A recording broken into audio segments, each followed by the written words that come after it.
favor, les pido que vayan conmigo al libro de Daniel, al capítulo 9. Daniel, capítulo 9. Por amor a las personas que nos visitan hoy, permítanme tomar unos breves minutos, para ubicarnos en el lugar donde nos encontramos en este momento. Este libro del Antiguo Testamento que comenzamos a estudiar hace ya unos meses, narra la historia de un grupo de judíos que fue llevado cautivo a Babilonia en el año 605 antes de Cristo, entre los cuales se encontraban 4 jóvenes hebreos llamados Daniel, Ananías, Misael y Azarías. Estos jóvenes israelitas fueron reclutados para un riguroso programa de entrenamiento con miras a servir en la corte babilónica, en donde alcanzaron puestos de importancia andando el tiempo. Han pasado ya 70 años desde que Jerusalén fue conquistada por los babilonios, y Daniel sabía por las profecías del Antiguo Testamento que el cautiverio babilónico estaba llegando a su fin. En el capítulo 9, los versículos 1 al 2, leemos lo siguiente. En el año primero de Darío, hijo de Asuero, de la nación de los Medos, que vino a ser rey sobre el reino de los caldeos, en el año primero de su reinado, yo, Daniel, miré atentamente en los libros el número de los años de que habló Jehová al profeta Jeremías, que habían de cumplirse las desolaciones de Jerusalén en 70 años.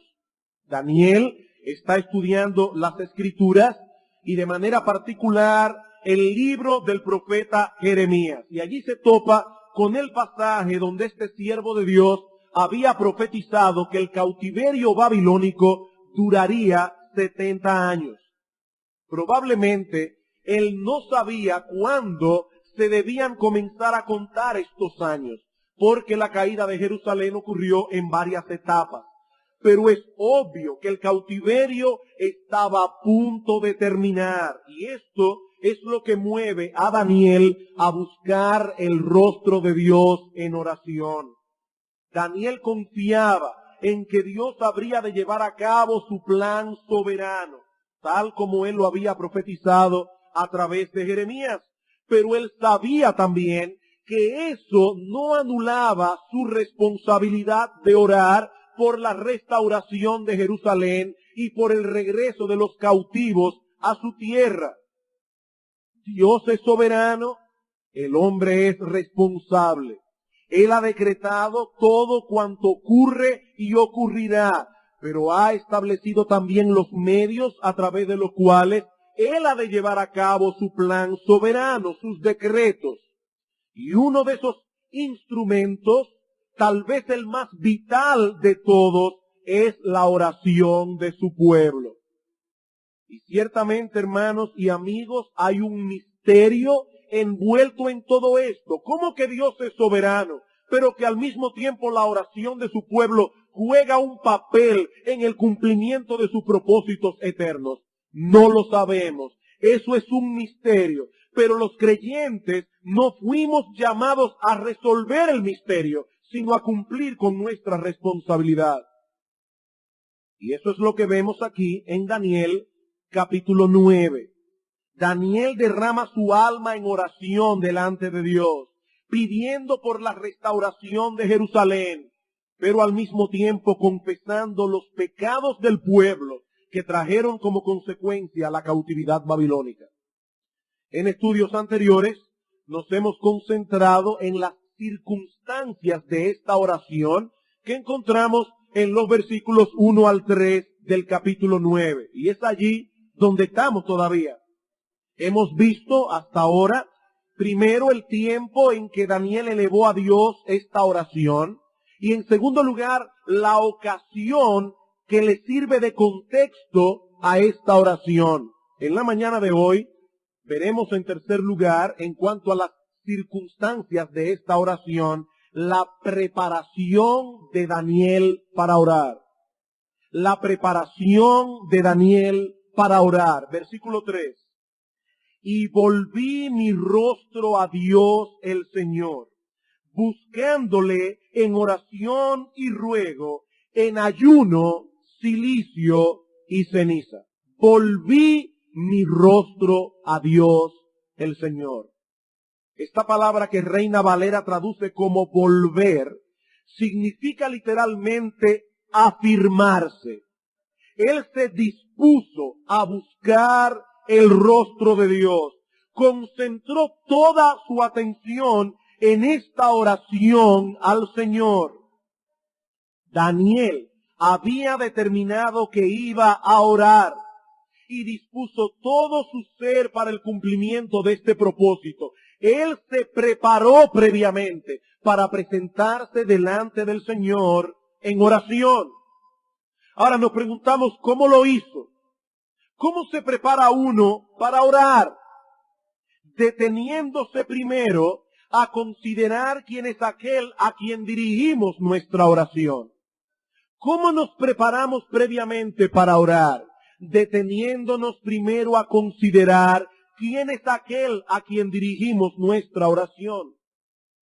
Hermanos, amigos que nos visitan, si hay algo que hemos visto a través de esta serie consecutiva de sermones en el libro de Daniel, es que este hombre había cultivado una relación de intimidad con Dios a lo largo de toda su vida. Pero aún así, cuando se acerca a él en oración, lo hace con reverencia, lo hace con humildad. Volví mi rostro a Dios el Señor. Él sabía que al orar iba a entrar en la presencia misma de Dios el Señor. Y este nombre enfatiza la absoluta soberanía de Dios sobre sus criaturas. Daniel se acerca a Dios como un humilde siervo, reconociendo su grandeza, su poder, su majestad, su autoridad absoluta sobre todo el universo. No solo se dispone a orar, sino que dice en el versículo 3 que lo hizo en ayuno, cilicio y ceniza. Esta no fue una oración ordinaria. Daniel sabía que Israel había sido llevado al cautiverio por causa de sus pecados, por lo que no viene delante de Dios como alguien que tiene derecho a reclamar, sino más bien clamando por su perdón y acogiéndose a su misericordia. Estos tres elementos que Daniel menciona en el versículo 3, ayuno, cilicio y ceniza, se relacionan en el Antiguo Testamento con la idea de dolor, tristeza, humillación. Daniel estaba profundamente afectado al considerar la magnitud del pecado que Israel había cometido contra Dios y las terribles consecuencias que habían cosechado por causa de sus pecados. Al acercarse a Dios en oración, Daniel está consciente de su grandeza, de la majestad de Dios, pero también de su justicia y de su santidad. Mi amigo que estás aquí sentado en esta mañana, una de los atributos de Dios, del cual los hombres hablan más en esta generación, es del amor y la bondad de Dios. Dios es amor. Y ciertamente la Biblia dice que Dios es amor. No solamente que Dios ama, es que Él es amor. El amor es la esencia del ser de Dios. Las fibras de Dios están compuestas de amor. Eso es verdad. Pero ese Dios que es amor, ese Dios que es toda misericordia, toda bondad y compasión, es también un Dios infinitamente santo, un Dios infinitamente justo, que aborrece el pecado con un aborrecimiento infinito. Y ellos como nación habían pecado gravemente, a pesar de la luz que habían recibido como pueblo a través de los profetas. Daniel no se presentó apresuradamente delante de Dios y comenzó a hablar como primero se le ocurrió. Él se preparó previamente para orar, tomando en cuenta algunas cosas con respecto a Dios, tomando en cuenta algunas cosas con respecto a sí mismo. Salomón, en Eclesiastés capítulo 5, versículo 2, dice: no te des prisa con tu boca, ni tu corazón se apresure a proferir palabra delante de Dios, porque Él está en los cielos y tú sobre la tierra. No te apresures. Hemos dicho esto otras veces, yo no me canso de repetirlo otra vez. No me molesta repetirlo de nuevo. Mis queridos hermanos, al orar debemos acercarnos a Dios con confianza, pero no debemos ser confianzudos. Al orar debemos hacerlo como un hijo a un padre. Debemos hacerlo con confianza, pero no debemos ser confianzudos. Antes de comenzar a hablar y presentar nuestros ruegos y súplicas delante de Dios, considera, mi hermano, quién es Él y quién eres tú. Considera primero quién es Él y quién eres tú. Él es el Dios soberano, creador y sustentador del universo, el eterno, el omnipresente, el todopoderoso, el Dios que todo lo ve, que todo lo sabe, el perfectamente santo y justo. Ese es Dios. La realidad de que Él es el Padre de los creyentes. La realidad de que nosotros tenemos libre entrada al trono de la gracia y podemos llegar delante de Él con entera confianza, no elimina esta otra realidad de quién es Dios. Cuando venimos delante de Él en oración, debemos hacerlo con la conciencia de que estamos delante de un Dios grande y majestuoso, al que debemos adorar con reverencia.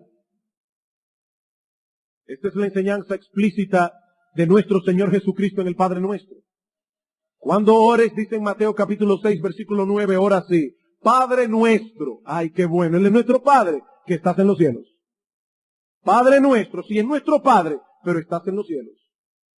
Y aún en los momentos en que nosotros debemos elevar nuestro corazón a Dios en una oración breve, incluso apresurada, a veces en el día estamos manejando el carro, estamos caminando por la calle, vamos a entrar delante de la oficina del jefe y tenemos que enviar una nota de auxilio al cielo. Bueno, hermano, aún así debemos hacerlo con esa misma conciencia de la grandeza de Dios. De hecho, la Biblia dice que el cristiano debe vivir todo el tiempo con esa conciencia. En Primera de Pedro capítulo 1 versículo 17 dice el apóstol: si invocáis por Padre a aquel que sin acepción de persona juzga según la obra de cada uno, conducíos en temor todo el tiempo de vuestra peregrinación. Todo el tiempo. Hermanos, nosotros no adoramos a un diosito. Nosotros no adoramos a un ser al que podemos tratar como nuestro pana. Por eso ustedes nunca van a oír desde este púlpito que nosotros nos referimos a Dios diciéndole Papá Dios. Y yo espero, hermano, que aquí nadie le enseñe a sus hijos pequeños a referirse a Dios como Papá Dios.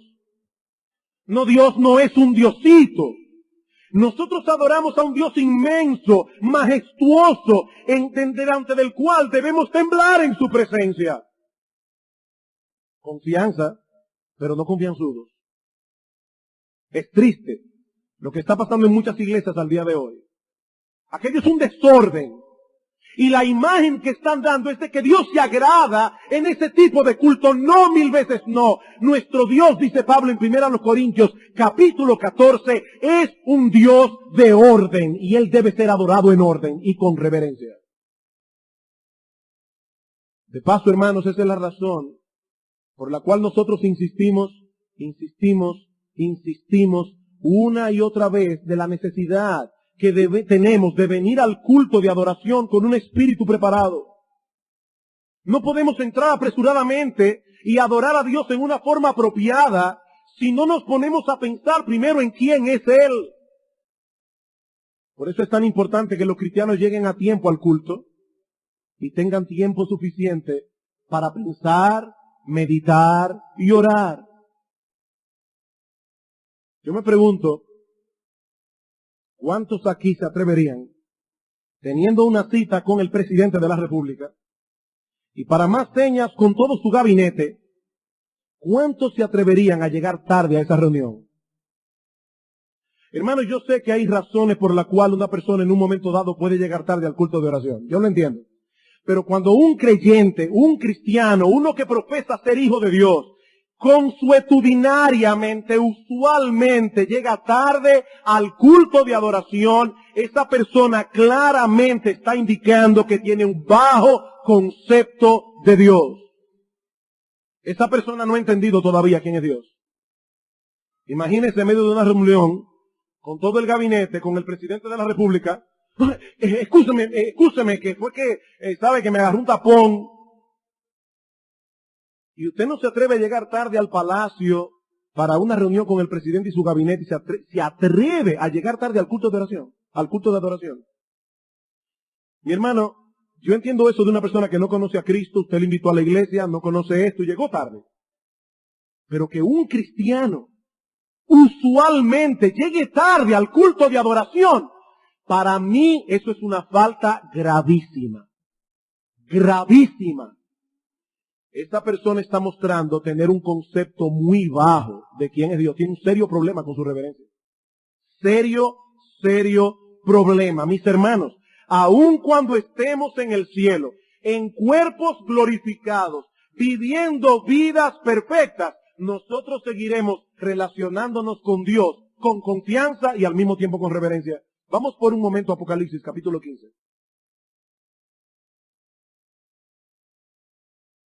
Apocalipsis capítulo 15. ¿Por qué nosotros insistimos tanto en la reverencia? Porque es que nuestro Dios es digno de ser adorado con reverencia. Él no es un diosito, Él es un gran Dios. En Apocalipsis capítulo 15, versículo 3, hablando de los redimidos en el cielo, dice que cantan el cántico de Moisés, siervo de Dios, y el cántico del Cordero, diciendo: grandes y maravillosas son tus obras, Señor Dios Todopoderoso. Justos y verdaderos son tus caminos, Rey de los santos. ¿Quién no te temerá, oh Señor, y glorificará tu nombre? Pues solo tú eres santo, por lo cual todas las naciones vendrán y te adorarán, porque tus juicios se han manifestado. Hermanos, escuchen cómo los santos adoran a Dios en el cielo. ¿Quién no te temerá, oh Señor? Daniel tenía intimidad con Dios, pero al acercarse a él en oración, lo hizo con todo respeto y con toda reverencia. Y en este caso particular, volviendo a nuestro texto, dice que lo hizo en ayuno, cilicio y ceniza. Había una profunda humillación en el alma de Daniel: ayuno, cilicio y ceniza. De estas tres manifestaciones de dolor y humillación tan comunes en el Antiguo Testamento, solo el ayuno sigue vigente para el pueblo de Dios del Nuevo Pacto. Y por lo tanto, en el tiempo que nos resta, vamos a centrar nuestra atención en el tema del ayuno. En la Biblia se menciona el ayuno con cierta frecuencia.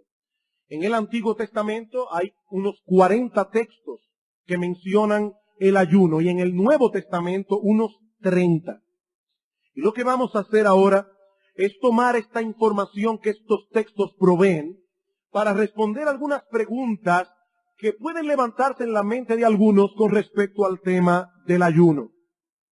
Y la primera tiene que ver precisamente con el descuido, y aún podríamos decir con la ignorancia general que vemos en el pueblo de Dios sobre este asunto del que la Biblia habla con tanta amplitud. Primera pregunta: ¿por qué razón hay tanta ignorancia y aún predisposición en algunos círculos cristianos en lo tocante al tema del ayuno? Primera pregunta. Son diversas y variadas las respuestas que nosotros podemos dar a esta pregunta, pero por causa del tiempo nos limitaremos únicamente a dar tres razones. Tres razones. ¿Por qué se descuida tanto el ayuno? ¿Y por qué hay tanta ignorancia en el pueblo de Dios de nuestra generación con respecto a un tema del que la Biblia habla tanto? En primer lugar, porque muchos cristianos evangélicos han reaccionado al trasfondo católico romano del cual han salido. Porque muchos cristianos evangélicos han reaccionado al trasfondo católico romano del cual han salido. la mayoría de nosotros proviene de un trasfondo católico romano. Y por lo tanto, la primera idea que forjamos del ayuno es esta idea de abstinencia de ciertos alimentos en ciertos periodos del año con el propósito de obtener ciertos méritos delante de Dios. Y todos recordamos que en el tiempo de Cuaresma no se nos permitía comer carne. Particularmente yo siempre he pensado que si esto era una penitencia y un sacrificio, particularmente para mí nunca ha sido sacrificio comer pescado ni mariscos. Pero la idea que hay detrás de esto es la de sacrificio en el tiempo de Cuaresma y en otros tiempos establecidos por la Iglesia. Pero ese no es el ayuno que encontramos en las Sagradas Escrituras. Hermanos, no existe un solo mandamiento en la Biblia, uno solo, que ate al cristiano a guardar ayunos en épocas específicas. Ni un solo texto. De hecho, la Biblia condena fuertemente ese tipo de práctica ascética. Vamos a 1 Timoteo capítulo 4, por favor. 1 Timoteo capítulo 4. La palabra de Dios condena el ascetismo. Dice en 1 Timoteo capítulo 4, versículos 1 al 3, y mi amigo, si tú estás aquí en esta mañana, viniste de visita y eres católico romano, no es nuestra costumbre atacar la Iglesia Católica, pero sí es nuestro deber mostrar los errores. Y esto es un error. En 1 Timoteo capítulo 4 dice lo siguiente: el Espíritu dice claramente que en los postreros tiempos algunos apostatarán, se apartarán de la fe, escuchando a espíritus engañadores y a doctrinas de demonios, por la hipocresía de mentirosos que, teniendo cauterizada la conciencia, prohibirán casarse. El celibato, en otras palabras, es una doctrina de demonio, dice Pablo, no yo. Y no solamente el celibato, sigue diciendo Pablo, y mandarán abstenerse de alimentos que Dios creó para que con acciones de gracias participasen de ellos los creyentes y los que han conocido la verdad. Este tipo de práctica ascética no es cristiana, es platónica en su esencia, y Pablo dice que proviene de doctrinas demoníacas. Tampoco la Biblia presenta el ayuno como un sacrificio por medio del cual podemos convencer a Dios que nos conceda algo. Como si Dios demandara de los suyos una cuota de sacrificio para ablandar su corazón hacia nosotros. Esa visión es la que muchos tienen del ayuno antes de conocer a Cristo.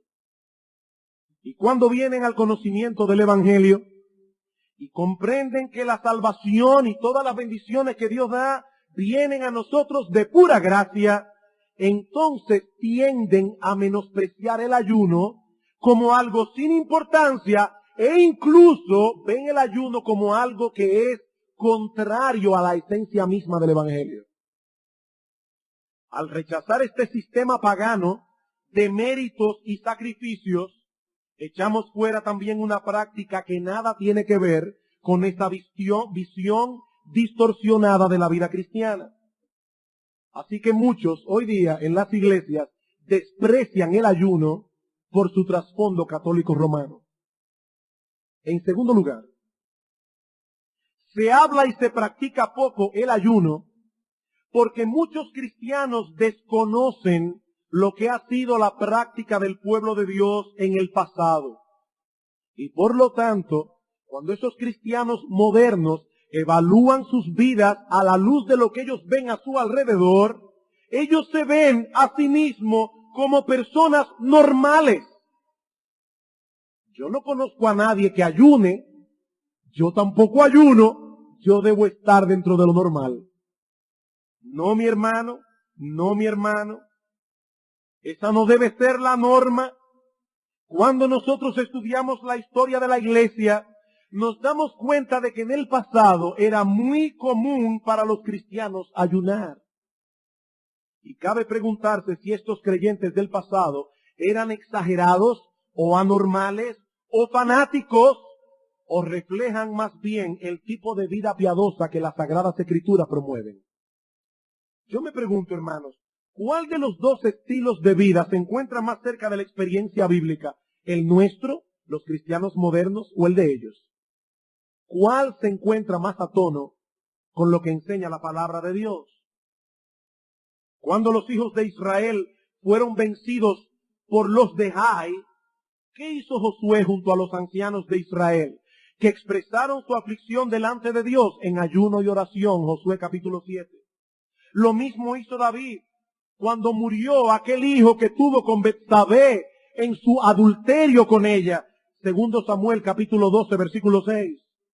Hasta el malvado Acab ayunó al escuchar la terrible sentencia que Dios pronunció sobre su casa a través del profeta Elías, primero de Reyes capítulo 21, versículo 17.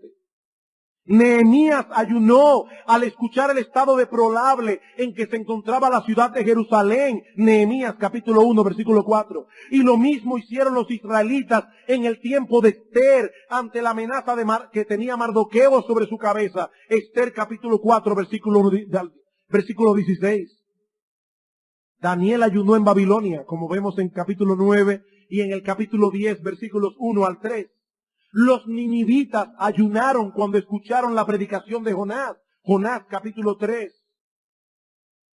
Pero fíjese, pastor, todos esos ejemplos son del Antiguo Testamento. No, mi hermano, en el Nuevo Testamento vemos el mismo patrón.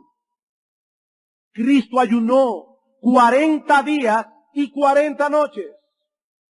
En el Nuevo Testamento vemos que Pablo ayunó, vemos que Cornelio ayunó, vemos que la iglesia primitiva ayunó. Hechos capítulo 13, versículo 2, Hechos capítulo 14, versículo 23. Hermanos, la Biblia da por sentado que los creyentes ayunarán. No lo ordena, pero lo da por sentado. Cristo presuponía que los suyos iban a ayunar. Mateo capítulo 6. Mateo capítulo 6.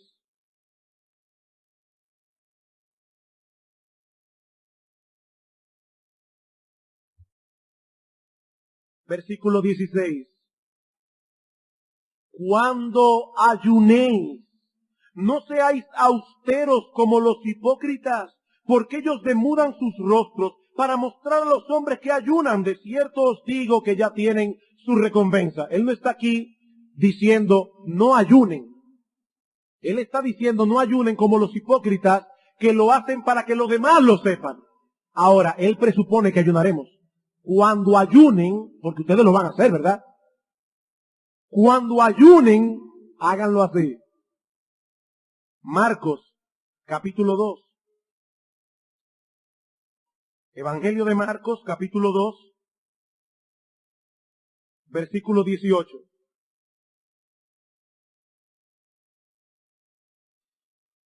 Y los discípulos de Juan y los de los fariseos ayunaban. Y vinieron y le dijeron, ¿por qué los discípulos de Juan y los de los fariseos ayunan y tus discípulos no ayunan?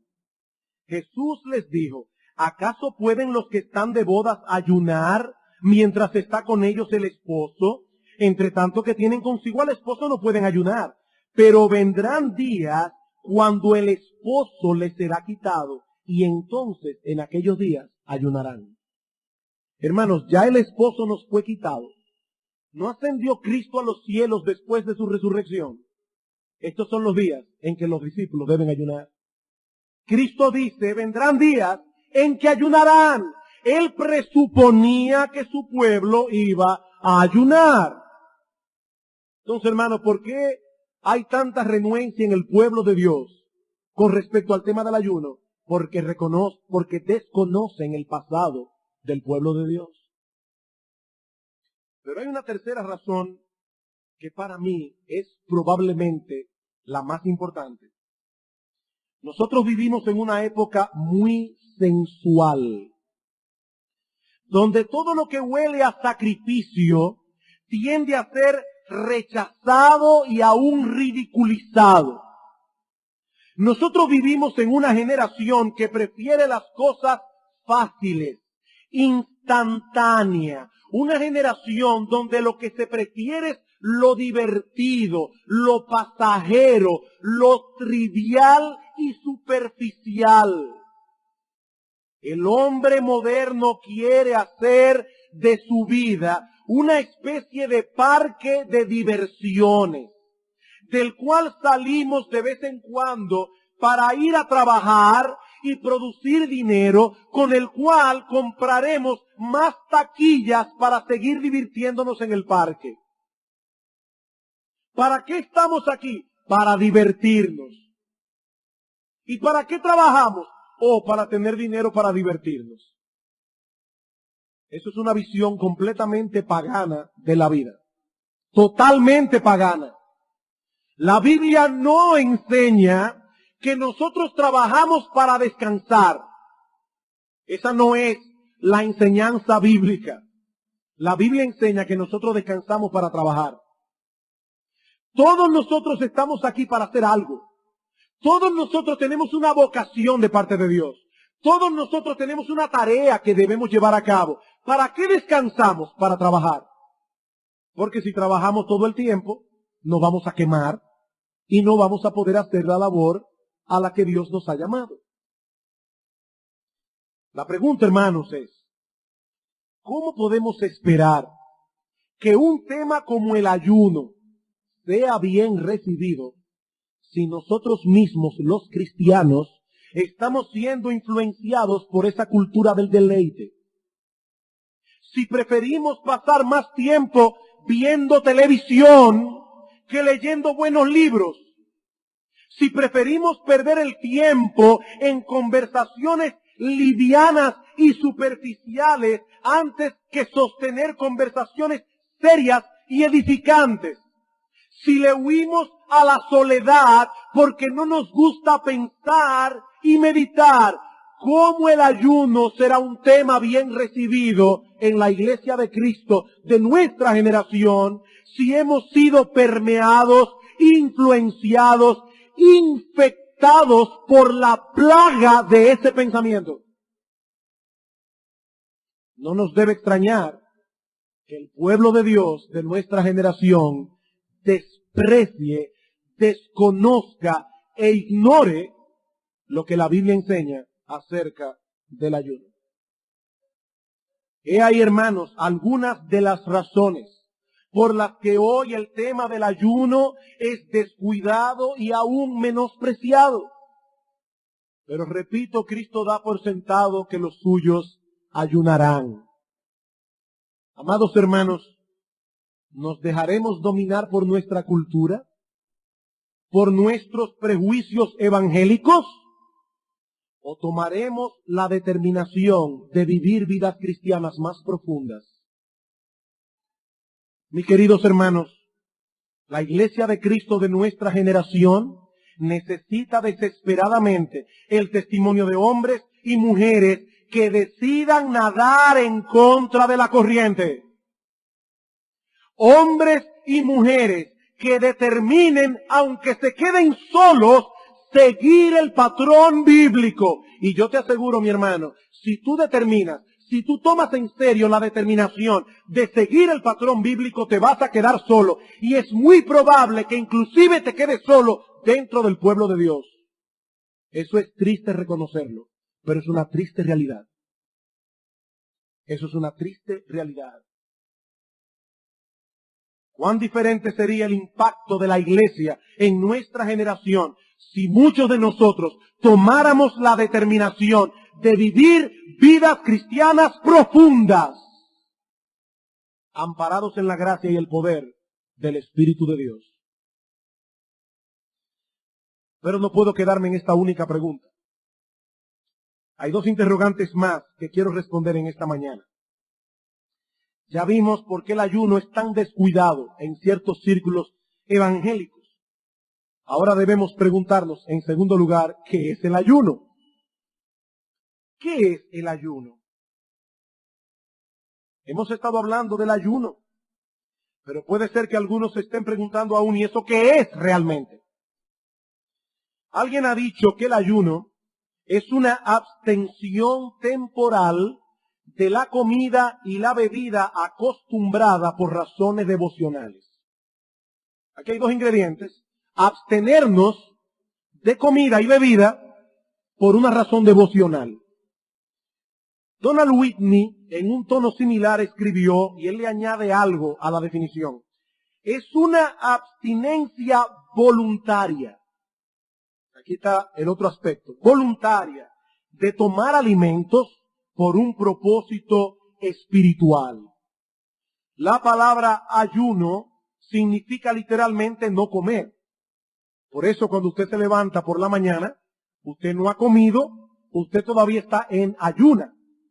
Cuando come, está desayunándose. O sea, usted estaba en ayuno, pero ahora se desayunó.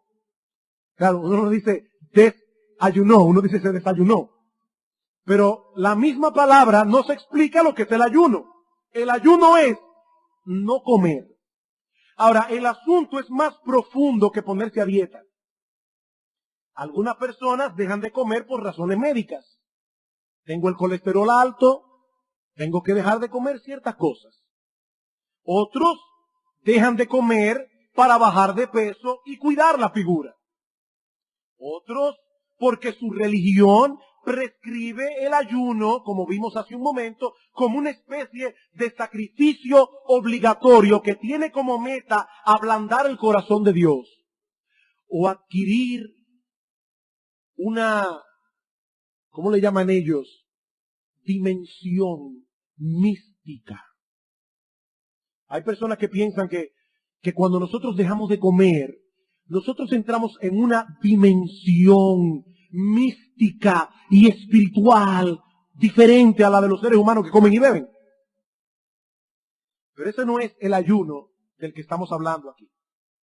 El ayuno es una abstinencia voluntaria, eso es lo primero. Y no tiene como propósito inclinar el corazón de Dios o enternecer el corazón de Dios por el hecho de que estamos pasando hambre. Mira, oh Dios, el sacrificio que yo estoy haciendo, ¿no te da pena de mí? No, eso es una visión pagana de Dios y una visión pagana del ayuno. No ayunamos para ablandar el corazón de Dios. Lo hacemos, y esto es muy importante, porque en ciertas circunstancias es apropiado que echemos a un lado todo aquello que pueda ser un motivo de distracción para dedicarnos de manera especial a meditar y orar. Hermanos, debemos reconocer que nuestro cuerpo ocupa casi todo nuestro tiempo, demandando comida, bebida, vestido, descanso. Piensa en la cantidad de horas que tú dedicas al día al cuidado de tu cuerpo. Y no está mal. Nosotros debemos cuidar nuestra vida física. Pero lo cierto es que normalmente estamos muy ocupados satisfaciendo las demandas de nuestro cuerpo. De modo que queda muy poco tiempo para periodos prolongados e intensos de oración. Pero vendrán situaciones a nuestras vidas que nos moverán a echar a un lado cosas que son lícitas, como comer o beber, para no tener ninguna distracción en nuestra búsqueda de Dios. John Brown dice: cuando la mente y el corazón están bien amarrados con algún asunto, especialmente si se trata de algo serio y triste, habrá una indisposición a probar alimentos. Y en ese estado de mente, producido por un profundo sentido del mal, del pecado y de la suprema importancia de las cosas invisibles y eternas, el refrenarnos de tomar alimentos parece una expresión natural de nuestro sentido de indignidad y de la comparativa insignificancia de las cosas terrenales. Cuando nosotros ayunamos, estamos diciendo: Señor, yo tengo algo serio que necesito presentar delante de ti de una manera no ordinaria. Esto es tan serio que yo debo dedicarme, concentrarme intensamente en la oración, y por eso en este periodo de tiempo yo ni siquiera voy a pensar en alimentos, yo no voy a pensar en comida, yo solo voy a dedicarme a orar. Sigue diciendo John Brown, el ayuno, es decir, la abstinencia total o parcial de alimentos, parece haber estado relacionada en todas las edades del mundo con períodos peculiares de solemne devoción. Siempre ha sido así. Y esto nos lleva de la mano a una tercera pregunta sobre el ayuno. ¿Cuándo es apropiado para un hijo de Dios ayunar? ¿Cuándo es apropiado? Cuando nosotros rastreamos en las Escrituras la práctica del ayuno, ya sea a nivel individual o colectivo, encontraremos que el pueblo de Dios solía ayunar en las siguientes circunstancias. Por un lado, vemos que el pueblo de Dios ayunaba cuando se encontraba en medio de un gran pesar por causa de su pecado delante de Dios. En Daniel capítulo 9, que vamos a estudiar más extensamente en los próximos domingos, vemos que Daniel ayunó como una manifestación de dolor ante los pecados del pueblo. Y lo mismo hizo Esdras. Dice en Esdras 10:6, no comió pan ni bebió agua porque se entristeció a causa del pecado de los del cautiverio. También el pueblo de Dios ayunaba como una manifestación de profundo dolor, no solamente por el pecado. Cuando David se enteró de la muerte de Abner, dice, así me haga Dios y aún me añada, si antes de que se ponga el sol gustare yo pan o cualquier otra cosa. Segundo de Samuel, capítulo 3, versículo 35. Hay momentos en que el creyente está sumido de profundo dolor. Es un momento para buscar el rostro de Dios en ayuno y oración. En las Escrituras encontramos también al pueblo de Dios ayunando en medio de circunstancias difíciles, como cuando fueron atacados por Moab y Amón en los días de Josafat. Segundo libro de Crónicas, capítulo 20, los versículos 1 al 4, los versículos 21 al 23. Dice que una multitud vino a atacar a Israel y ellos creían que iban a ser borrados del mapa. ¿Qué hicieron? Llamaron al pueblo entero a un tiempo de ayuno y oración. También mencionamos hace un momento la historia de Esther, donde la oración acompañada de ayuno juega un papel preponderante en la liberación de los judíos. Y el libro de Esther es un libro interesantísimo, porque no menciona ni una sola vez el nombre de Dios, ni una sola. Ninguno de los nombres de Dios aparecen ni una sola vez en el libro de Esther. Ahora, la presencia de Dios en el libro de Esther es constante. Es constante. A todo esto podemos añadir que el pueblo de Dios ayunaba cuando necesitaba la dirección y capacitación de Dios en tiempos difíciles, en medio de tareas difíciles. El Señor Jesucristo ayunó 40 días antes del inicio de su ministerio. Hermanos, Él era el Hijo de Dios, encarnado. El Dios Todopoderoso hecho hombre. Y aún así, Jesucristo, el Hijo de Dios, dependía totalmente de su Padre. Y ese sentido de dependencia lo movía a buscar el rostro de Dios, no solamente en oración, sino también en ayuno. El mismo patrón lo vemos en la iglesia primitiva, que tanto en Hechos capítulo 13, versículo 2, como en Hechos capítulo 14, versículo 23, buscaron la dirección de Dios en el contexto de la selección de sus líderes en oración y ayuno. Hermanos, déjenme hacerles una pregunta. ¿Ustedes quieren que en esta iglesia surjan más diáconos? ¿Que en esta iglesia surjan más pastores? Es probable que nosotros necesitemos buscar como iglesia el rostro de Dios en ayuno y oración.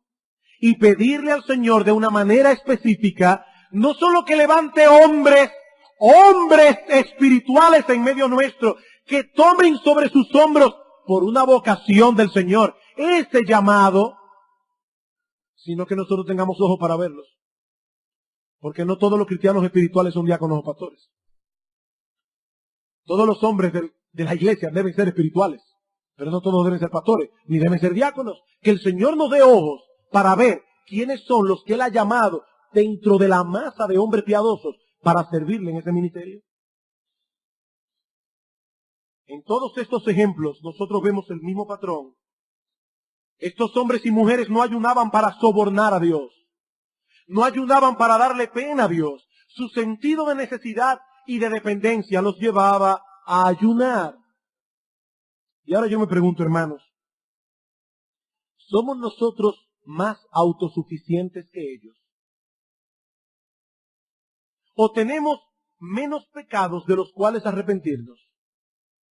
¿O tenemos menos dificultades que enfrentar y por eso no ayunamos? ¿O será más bien que somos una generación más soberbia y con una visión más ligera del pecado, con una visión más superficial de los asuntos del alma y de lo que tiene que ver con el reino de Dios? Queridos hermanos, nosotros somos una raza de gente necesitada.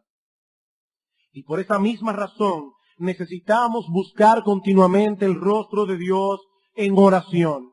Y en ocasiones tendremos que hacerlo en una forma especial, apartándonos de todas las cosas comunes y ordinarias de la vida, como comer y beber, para dedicarnos con más ahínco y sin estorbo a tener comunión con Él. Eso es ayunar. Eso es ayunar. Tal vez se ha dado demasiado énfasis a la mecánica del ayuno y se ha descuidado su esencia. La Biblia no plantea una forma rígida de ayunar. Puede ser un ayuno individual, puede ser un ayuno colectivo como el que vamos a tener el 21 de enero. Vamos a aprovechar este feriado, hermanos. Tú tienes carga con el reino de Dios. Tú tienes carga con las familias de la iglesia. Tú quieres ver a nuestros jóvenes, a nuestros hijos, venir al Señor en arrepentimiento y fe. Eso te carga, mi hermano. El 21 tú tienes una cita aquí. Venimos como pueblo de Dios a derramar nuestras almas delante de Dios. Antes que pensar un día feriado, playa. No, ¿por qué no pensamos un día feriado, devoción más intensa? Esa es la mentalidad, hermanos, que nosotros debemos pedirle al Señor que nos dé. No estamos aquí primeramente para divertirnos. No estamos aquí primariamente para buscar los deleites temporales de este mundo. Nos dirigimos a una eternidad. Los problemas del alma son eternos. Las almas que se perderán pasarán la eternidad en el infierno. Tus hijos que se perderán se irán al infierno. Tus amigos que se perderán irán al infierno. Y nosotros tenemos que pedirle a Dios en oración, en ayuno, con súplicas y ruego que los salve. Hermanos, estar vivos no es un juego. Mi amigo, tú que estás aquí sentado en esta mañana, estar vivo no es un juego, porque la vida termina en el juicio. Dice Dios en su palabra que está determinado para todos los hombres que mueran una sola vez y después tendrán que presentarse en el tribunal de Dios y dar cuenta por su pecado, aún por aquellas cosas, mi amigo, que tú crees que nadie se enteró, porque Dios conoce todas las cosas. Todas están desnudas y abiertas a los ojos de aquel a quien tú tendrás que dar cuenta en el día del juicio. Y cuando nosotros vemos la vida bajo esa perspectiva, entendemos la necesidad que tenemos como pueblo de Dios, como individuos y como iglesia de presentarnos delante de Él en oración y en ayuno. No, lo importante no es la mecánica. Lo importante es la esencia. Es la esencia. Puede ser un ayuno de un día, o más de un día, o parte de un día. Puede ser un ayuno total o parcial. Dice en Daniel capítulo 10, versículo 3, que él se abstuvo por 3 semanas de comer manjares delicados. Ese fue su ayuno. se abstuvo por 3 semanas de comer manjares delicados. Hermano, sea de un modo u otro, lo importante es la disposición de corazón, la motivación que nos ha movido a venir delante de Dios en ayuno y oración. ¿Es acaso que has sentido un dolor agudo por causa de tu pecado? ¿O te encuentras en medio de una profunda situación aflictiva? ¿O hay alguna circunstancia especial en tu vida en la que tú necesitas la dirección de Dios? Si es así, es apropiado que ayunes. Y tu alma será grandemente bendecida al buscar el rostro de Dios con intensidad y sin distracción. Dice el salmista en el Salmo 145, versículo 18, cercano está Jehová a todos los que le invocan, y añade, a todos los que le invocan de veras. De veras. No a los que cumplen un ritual por la mañana y antes de salir de sus casas se postran apresuradamente y dicen, Señor, bendíceme en este día, en el nombre de Jesús, amén. Y ya están cubiertos. Ya dijeron el mantra. No. Dios está cercano a los que le invocan de veras. Con sentido de urgencia, de necesidad. Aquellos hombres que en ocasiones buscarán el rostro de Dios. No solo en oración, sino también en ayuno. Y eso es lo que nosotros vemos en el capítulo 9 de Daniel. Este hombre que en ese momento tenía más de 80 años de edad, y que tenía una vida muy ocupada porque era un hombre de Estado, él sabía lo que era invocar a Dios de veras. Queridos hermanos, si queremos vidas cristianas más profundas, si queremos ver un avivamiento en medio nuestro, y ver cómo el Evangelio se propaga a todo lo largo y ancho de nuestra nación. Y hermanos, esto es un ruego pastoral.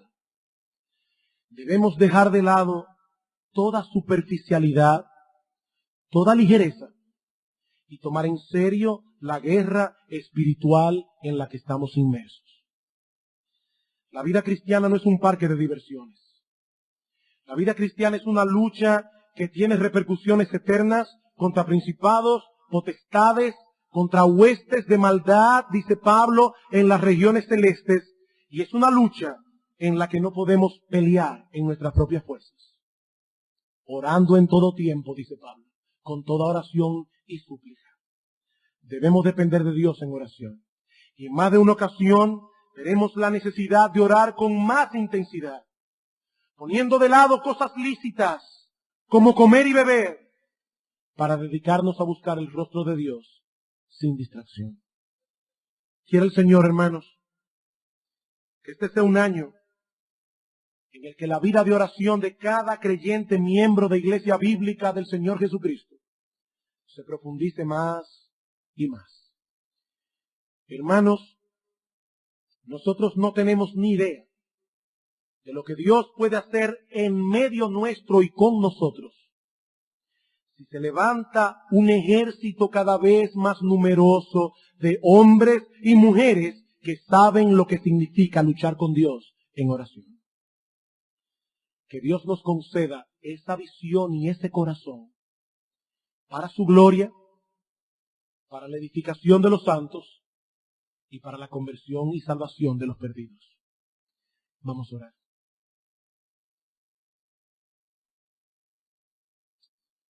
Gracias, Señor, gracias por enseñarnos en tu palabra cómo nosotros debemos acercarnos a ti. Por enseñarnos en tu palabra cómo nosotros podemos introducirnos en el santuario, en el trono mismo de tu gloria, para implorar allí tu favor. Señor, te suplicamos, haz de Iglesia Bíblica del Señor Jesucristo una iglesia que dependa cada vez más de ti en oración. Padre, una vez más pedimos por ese tiempo de ayuno que tendremos el martes 21. Tráenos, oh Dios, con un corazón preparado, con la disposición de buscar tu rostro, con una verdadera carga en nuestros corazones para buscar tu rostro y pedir por la iglesia, y pedir por los perdidos, y pedir por tu reino, y pedir por nuestras almas. Pero Padre, aunque esta predicación de hoy no ha sido netamente evangelística, tu palabra ha sido predicada, y nosotros te suplicamos, te imploramos, que aquellos que no te conocen, aquellos que no pueden orar a ti, porque no han venido a Cristo en arrepentimiento y fe, oh Dios, ten de ellos misericordia. Pon la eternidad delante de sus ojos, que entiendan que esta vida se encamina inexorablemente hacia el día del juicio, en el cual tendremos que dar cuentas de nosotros delante de ti. Ten misericordia, oh Señor, y aún con este mensaje salva a muchos, porque te lo suplicamos en el nombre de Cristo. Amén.